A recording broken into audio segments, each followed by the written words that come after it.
और इस्लामाबाद के लिए शहरियों के लिए बड़ी खबर है। हुकूमत ने शहर में नए गैस और बिजली पर पाबंदी उठाने का फैसला कर लिया है। गैर कानूनी हाउसिंग सोसाइटीज को रेगुलर करने पर भी गौर शुरू कर दिया गया। काबीना ने गैस और बिजली कनेक्शंस पर पाबंदी पर 2 हफ्ते में रिपोर्ट तलब कर ली है।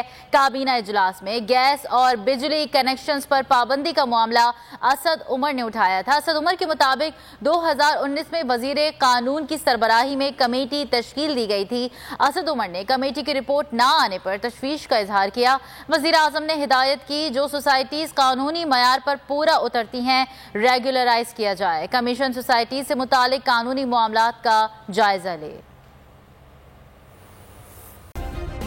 सब्सक्राइब करें और बेल दबाएं ताकि कोई खबर रह न जाए।